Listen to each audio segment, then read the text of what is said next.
Hello everyone, good evening to all of you.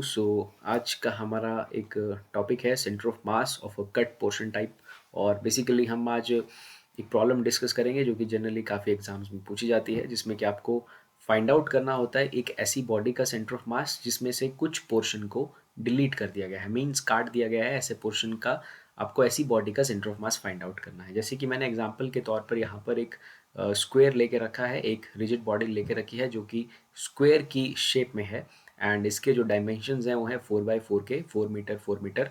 And इसमें से हमने कुछ पोर्शन काट दिया है, और जितना पोर्शन यहाँ से काटा गया है उसके डायमेंशंस भी आपको बता के रखे हैं। मतलब कि उसका जो हाइट है या उसका जो लेंथ और ब्रेड्थ है, जो साइड्स हैं इसकी दो, वो भी 2 मीटर 2 मीटर का है। तो ये पोर्शन यहाँ से काट दिया गया है। अब आपसे पूछा जाएगा कि इस बचे हुए बॉडी का सेंटर ऑफ मास आप बताइए।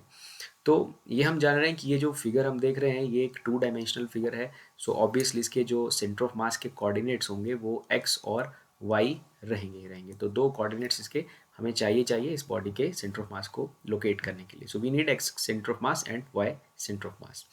तो मैं आपको यहाँ पर एक फॉर्मूला बताऊंगा जिसकी मदद से आप काफ़ी जल्दी इस प्रॉब्लम को सॉल्व कर सकते हैं। सो अगर मैं इस फिगर की बात करूं, इस पहले फिगर की बात करूं, तो इस फिगर में आप देखिए कि इस फिगर का जो सेंटर ऑफ मास है वो कहाँ लाई करेगा। ये जो मैं बात कर रहा हूँ इस फिगर की, जिसमें से कुछ अभी इनिशियली नहीं काटा गया है, जो कि 4x4 का एक परफेक्ट स्क्वायर है। सो हियर लाइक हम जानते हैं कि ये एक ऐसी बॉडी है कि जिसमें मास जो है यूनिफॉर्मली डिस्ट्रीब्यूटेड है, thickness is same everywhere. So definitely इसका जो सेंटर ऑफ मास है वो इसके बिल्कुल सेंटर पे लाई करेगा। अगर मैं सेंटर को ओरिजिन कंसीडर करता हूँ, यहाँ से एक्स एक्सिस ड्रॉ करता हूँ, यहाँ से वाई एक्सिस ड्रॉ करता हूँ, और इस सेंटर को ओरिजिन कंसीडर करता हूँ, तो इस बॉडी के जो सेंटर ऑफ मास के एक्स कोऑर्डिनेट और वाई कोऑर्डिनेट जो है वो 0,0 आ जाएगा। सो बेसिकली इसके 0,0 जो है इसके सेंटर ऑफ मास के कोऑर्डिनेट्स हैं इस बॉडी के, जिसमें से अभी इनिशियली कुछ भी मास को नहीं काटा गया है। फिर हम यहाँ से यहाँ जब शिफ्ट करेंगे तो हमें मिलेगा कि कुछ पोर्शन यहाँ से काट दिया गया है। तो ये चीज़ हम पहले नोट कर लेंगे कि इसके जो इनिशियली जो कोऑर्डिनेट्स हैं वो 0,0 हैं। और इस बात का भी आप ध्यान रखेंगे कि आपने जो ओरिजिन है वो सेंटर पे ही सेलेक्ट किया है, तो उस हिसाब से ये 0,0 है। अगर आप कहीं यहाँ सेलेक्ट कर दोगे तो उसके फिर वैल्यूज़ जो हैं वो चेंज कर जाएंगे। फिर हम आते हैं इस पोर्शन के ऊपर। तो हम यहाँ पर एक फॉर्मूला इस्तेमाल करेंगे जिसकी मदद से हमें X coordinate of centre of mass और Y coordinate of centre of mass का पता चलेगा। बिकॉज ये 2 डायमेंशनल फिगर है तो इसके दो कोऑर्डिनेट्स डेफिनेटली होंगे। We need 2 coordinates to get the position of centre of mass. तो एक फॉर्मूला हम अप्लाई करेंगे, that is a1 x1 minus a2 x2 divided by a1 minus a2। And similarly y के लिए भी हम एक्सप्रेशन लिखेंगे, it is written as a1 y1 minus a2 y2 divided by a1 minus a2। और इस फॉर्मूले की मदद से हम काफ़ी फास्ट जो है सेंटर ऑफ मास लोकेट कर देंगे कैसी बॉडी का जिसमें से हमने कुछ पोर्शन को काट दिया है। तो हम पहले समझेंगे कि A1 का मतलब क्या है। तो A1 का मतलब है बेसिकली एरिया। एरिया किसका? एरिया ये वाला, वो फिगर जिसमें से आपने कुछ नहीं काटा है उसके एरिया को हम A1 डिनोट कर रहे हैं। जैसे कि इसके डायमेंशंस हैं 4x4, ये एक स्क्वायर है। सो इसका जो एरिया होगा वो हो जाएगा 4 का स्क्वायर। तो A1 का वैल्यू जो इस क्वेश्चन में है वो है 4 का स्क्वायर।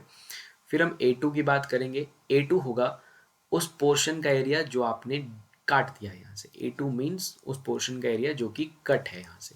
सो बेसिकली अगर आप इस पोर्शन को देखें, इसका एक साइड 2 मीटर का, नीचे वाला भी, ये साइड वाला भी 2 मीटर का। तो जो पोर्शन आपने काटा है उसका जो एरिया बन रहा है वो बन रहा है 2 का स्क्वायर। ओके, तो A2 का वैल्यू हमें यहाँ से पता चल जाएगा 2 का स्क्वायर।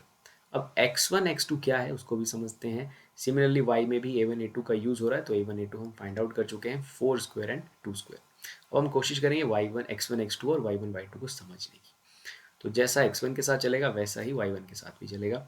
सो x1 का मतलब है बेसिकली, अब x1 आप देखिए, x1 अटैच है A1 के साथ, तो x1 का मतलब है यहाँ पर इस पूरी बॉडी का, जब इसको काटा नहीं गया है, ये पूरी की पूरी बॉडी का सेंटर ऑफ मास का x कोऑर्डिनेट। तो बेसिकली ये वाली जो बॉडी है हमारे पास जिसका एरिया हम A1 ले रहे हैं, इसका सेंटर ऑफ मास का x कोऑर्डिनेट या y कोऑर्डिनेट दोनों ही इसके ओरिजिन पे है। ओके, तो उनकी वैल्यू 0,0 है। तो यहाँ से हमें पता चला कि यहाँ पर x1 का वैल्यू है 0 और y1 का वैल्यू भी क्या होगा, 0। इसका कारण क्या है? क्योंकि हमने इसका सेंटर ऑफ मास ओरिजिन पे लाई कर रहा है और हमने ओरिजिन पे ही सेंटर ऑफ मास, हमें इसका centre of mass sorry origin पे लाई कर रहा है और हमने ओरिजिन इसका सेंटर से ही सिलेक्ट कर लिया, इसलिए 0,0 आ जाता है। तो x1 का मतलब इस फिगर का सेंटर ऑफ मास का x कोऑर्डिनेट, y1 का मतलब इस पूरी फिगर के सेंटर ऑफ मास का y कोऑर्डिनेट। फिर हम x2 और y2 को समझेंगे। तो बेसिकली x2 का मतलब क्या है? ये जो फिगर आप देख रहे हैं, अगर आप इस फिगर को मैं साइड में कहीं बनाता हूँ तो ये फिगर बेसिकली कुछ ऐसी है, जिसका ये 2 का है, ये भी 2 का है। तो इसका सेंटर ऑफ मास डेफिनेटली इसके भी सेंटर पे लाई कर रहा होगा, लेकिन हम इस फिगर से कंपैरिजन करें इसका, तो ये वाली जो जगह है, अब ओरिजिन हम इसे ऑलरेडी सेलेक्ट कर चुके हैं सेंटर को, तो ये वाली जो जगह है ये यहाँ से 1 मीटर के डिस्टेंस पे है, यहाँ से 1 मीटर के डिस्टेंस में। लेकिन इसका वाई कोऑर्डिनेट चेंज नहीं कर रहा है। इस सेंटर का, इस पोजीशन का, ये वाली पोजीशन का जो पोजीशन है वो है 1,0, because y coordinate is not changing.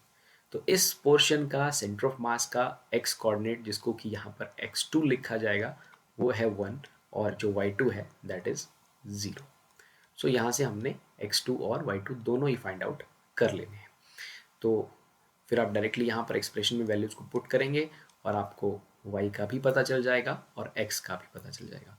y का पता लगाने का तरीका बहुत ही सिंपल है। y को आप डायरेक्ट भी पता लगा सकते हैं। जैसे मान लीजिए हमारे पास ये फिगर है, इसमें से हमने कुछ पोर्शन को काटा है, तो अब सबसे पहले फाइंड आउट करेंगे सिमेट्रिकल एक्सिस। सो अगर मैं एक एक्सिस यहाँ से ड्रॉ करता हूँ, ऐसे ड्रॉ करता हूँ, और एक एक्सिस ऐसे ड्रॉ करता हूँ, तो मैं देखूंगा कि ये वाली जो एक्सिस है, जिसे हमने एक्स एक्सिस लिखा है, ये वाली फिगर, ये फिगर जिसमें से कुछ पोर्शन को काटा गया है, ये वाली फिगर एक्स एक्सिस के अबाउट में सिमेट्रिकल है। मीन्स इससे ऊपर भी वैसी ही पैटर्न आपको दिख रहा है, इससे नीचे भी आपको वैसा ही पैटर्न दिख रहा है। सेम मास ऊपर है, सेम मास नीचे है। तो जो जिस एक्सिस के अबाउट में आपके काटे हुआ पोर्शन या फिगर आपकी सिमेट्रिकल होती है, उसी एक्सिस पे आपको अपना सेंटर ऑफ मास मिलेगा। तो मैं कहीं मेरी इस एक्सिस पे मूव करता हूँ तो वाई कोऑर्डिनेट हमेशा क्या रहेगा? 0 रहेगा। तो यहाँ से मैं पहले ही समझ जाऊँगा कि इस फिगर का जो वाई कोऑर्डिनेट है, सेंटर ऑफ मास का जो वाई कोऑर्डिनेट है दैट इज़ 0। इस पूरी फिगर का, जिसमें से हमने कुछ मास काट दिया, हम इसकी बात कर रहे हैं, इसमें से कुछ पोर्शन को काट दिया गया है, इसका वाई कोऑर्डिनेट हमें 0 मिल जाएगा। और यही चीज़ हमने यहाँ से भी फाइंड आउट कर सकते हैं, because we have the a1 but y1 is 0, so everything will be 0 there. So बाकी a1 a2 के होने से कोई फर्क नहीं पड़ेगा, because we have the values also there. बाकी हम ऐसे डायरेक्टली भी समझ पाएंगे। We have to find out that कि कौन सी एक्सिस सिमेट्रिकल है, फिगर किस एक्सिस के अबाउट में सिमेट्रिकल है। फिगर y एक्सिस के अबाउट में सिमेट्रिकल नहीं है, बिकॉज इस तरफ मास आप देख रहे हैं डिफरेंट है, इस तरफ मास डिफरेंट है। तो फिगर x एक्सिस के अबाउट में सिमेट्रिकल है, तो डेफिनेटली जो सेंटर ऑफ मास है वो x पे ही लाई करेगा। बट अब हमें फाइंड आउट करना है कि वो कहाँ जैसे है।